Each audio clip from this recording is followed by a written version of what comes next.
Assalamualaikum warahmatullahi wabarakatuh. Yang saya hormati, dosen mata kuliah Psikologi Pendidikan, Dr. A. Sri Haryati MPD, dan yang saya banggakan kepada teman-teman sekalian. Perkenalkan, saya Fauzia Dianatika, perwakilan dari kelompok 1, akan memimpin jalannya presentasi kita pada hari ini. Penyampaian presentasi dari kelompok 1 oleh anggota kami, yakni saya sendiri, Fauzia Dianatika, sebagai moderator dan notulis, kemudian rekan saya yang bernama Arinda Herman, sebagai penyaji materi, yang akan membahas tentang materi, pengertian, dan ruang lingkup psikologi pendidikan, peran psikologi pendidikan, manfaat psikologi pendidikan, dan pendekatan psikologi pendidikan. Langsung saja penyampaian materi oleh penyaji kelompok kami, yakni Arinda Herman, dipersilahkan. Baik, pengertian psikologi pendidikan. Pendidikan berasal dari kata didik atau mendidik, yang berarti memelihara dan memberi latihan. Dalam Kamus Indonesia 1991, pendidikan sebagai proses pengubahan sikap dan tata laku seseorang kelompok orang dalam usaha mendewasakan manusia, pelajaran dan pelatihan. Psikologi berasal dari bahasa Yunani, psyche, yang berarti jiwa dan ilmu. Secara harfiah, psikologi diartikan ilmu yang mempelajari tentang jiwa atau kejiwaan. Definisi psikologi dapat disimpulkan bahwa psikologi adalah ilmu yang mempelajari tentang tingkah laku makhluk hidup dengan lingkungannya, baik yang dapat langsung maupun tidak langsung. Dari beberapa pendapat para ahli pendidikan, dapat disimpulkan bahwa pendidikan usaha secara sadar yang dilakukan seorang untuk mengubah sikap dan tingkah laku, serta untuk mengembangkan potensi dirinya dalam proses meningkatkan kedewasaan melalui pengajaran dan pelatihan. Selanjutnya yaitu ruang lingkup psikologi pendidikan. Secara umum, yang menjadi ruang lingkup psikologi pendidikan adalah peserta didik, proses belajar, dan situasi belajar. Ruang lingkup psikologi pendidikan menurut Surya Brata tahun 2002, ruang lingkup psikologi pendidikan meliputi 1. Pengetahuan tentang psikologi pendidikan, seperti pengertian, ruang lingkup, tujuan, mempelajari, dan sejarah munculnya psikologi pendidikan. 2. Pembawaan, 3. Lingkungan fisik dan psikologis, 4. Perkembangan siswa, 5. Proses-proses tingkah laku, 6. Hakikat dan ruang lingkup belajar, 7. Faktor yang mempengaruhi belajar, 8. Hukum dan teori belajar, 9. Pengukuran pendidikan, 10. Aspek praktis pengukuran pendidikan, 11. Transfer belajar, 12. Ilmu statistik dasar, 13. Kesehatan mental, 14. Pendidikan membentuk watak atau kepribadian, 15. Kurikulum pendidikan sekolah dasar, dan 16. Kurikulum pendidikan sekolah menengah. Selanjutnya ada peran psikologi pendidikan.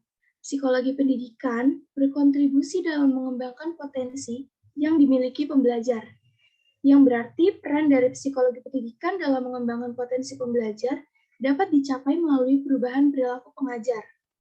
Nur Ihsan 2013 mengemukakan beberapa manfaat dari penerapan psikologi pendidikan dalam meningkatkan kualitas pengajar, yaitu 1. Pemahaman terhadap karakteristik dan perkembangan peserta didik atau siswa. 2. Memahami gaya berpikir dan belajar peserta didik. 3. Mengetahui faktor-faktor yang mempengaruhi keragaman, karakteristik, dan perkembangan peserta didik. 4. Menetapkan tujuan pembelajaran yang sesuai dengan karakteristik dan perkembangan peserta didik. 5. Menyusun materi pembelajaran yang sesuai dengan karakteristik dan perkembangan peserta didik. Yang keenam, menetapkan strategi, metode, dan media pembelajaran yang sesuai dengan karakteristik dan perkembangan peserta didik. 7. Menetapkan strategi dan metode evaluasi pembelajaran yang sesuai dengan karakteristik dan perkembangan peserta didik.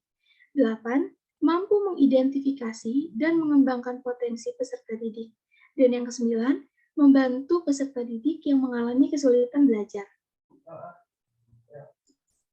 Kemudian untuk manfaat psikologi pendidikan. Yang pertama, memperoleh paham tentang gejala-gejala jiwa dan pengertian yang lebih sempurna adalah tentang tingkah laku manusia. Mengetahui perbuatan-perbuatan jiwa serta kemampuan jiwa sebagai sarana untuk mengenal tingkah laku manusia. Yang ketiga, mengetahui penyelenggaraan pendidikan dengan lebih baik. Yang keempat, supaya tidak ragu-ragu lagi mengubah cara hidup, tingkah laku, dan pergaulan dalam masyarakat. Kemudian yang kelima, menjadikan kehidupan yang lebih baik, bahagia, dan sempurna.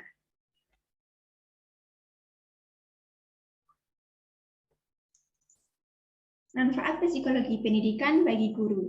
Memahami perbedaan siswa atau diversity of student, menciptakan iklim belajar yang kondusif di dalam kelas, memilih strategi dan metode pembelajaran, memberikan bimbingan dan pengarahan kepada siswa atau konseling, mengevaluasi hasil pembelajaran, berinteraksi secara tepat dengan siswanya, menilai hasil pembelajaran yang adil, menetapkan tujuan pembelajaran secara tepat, penggunaan media pembelajaran dengan alat bantu yang tepat, penyusunan jadwal pelajaran yang disesuaikan dengan kondisi psikis siswa, serta memfasilitasi dan memotivasi belajar peserta didik. Pendekatan psikologi pendidikan. Pendekatan dan metode penelitian dalam psikologi pendidikan.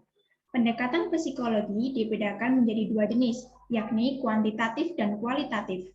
Penelitian kuantitatif adalah penelitian yang bekerja dengan angka yang datanya berwujud bilangan seperti skor atau nilai, peringkat, dan frekuensi yang dianalisis dengan menggunakan statistik untuk menjawab pertanyaan atau hipotesis penelitian yang sifatnya spesifik dan untuk melakukan prediksi bahwa suatu variabel tertentu mempengaruhi variabel yang lain.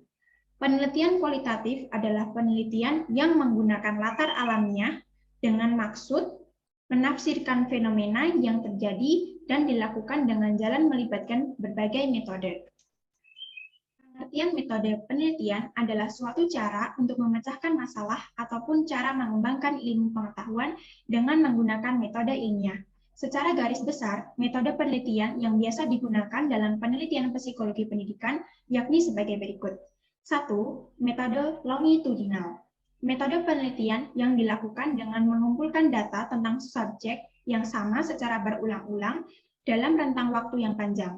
Jadi, metode ini membutuhkan waktu yang relatif lama untuk mencapai suatu hasil penelitian. Hal ini karena metode ini dilakukan hari demi hari, bulan demi bulan, bahkan mungkin tahun demi tahun. Dengan menyelidiki semua urutan kejadian, metode penelitian ini biasa digunakan untuk mempelajari perkembangan manusia. Yang kedua, metode cross-sectional. Metode penelitian yang dilakukan dengan mengumpulkan data pada suatu titik waktu dari sampel yang terdiri dari satu atau lebih kelompok yang dibandingkan variabelnya. Dengan demikian, metode ini merupakan kebalikan dari metode longitudinal, karena tidak membutuhkan waktu yang terlalu lama, dalam waktu yang relatif singkat dapat mengumpulkan data yang banyak. Pendekatan psikologi. Berdasarkan pendekatan penelitian yang digunakan, metode penelitian yang biasa digunakan dalam psikologi pendidikan yaitu 1. Penelitian historis, yang kedua, penelitian deskriptif, yang ketiga ada penelitian perkembangan, yang keempat adalah penelitian kasus atau lapangan, dan yang terakhir, penelitian korelasional. Baik, kami ucapkan terima kasih. Itulah penyampaian dari pemateri tentang konsep psikologi pendidikan. Semoga ilmu yang disampaikan dapat bermanfaat untuk semuanya. Mohon maaf jika masih banyak kekurangan dalam penyampaian materi. Wassalamualaikum warahmatullahi wabarakatuh.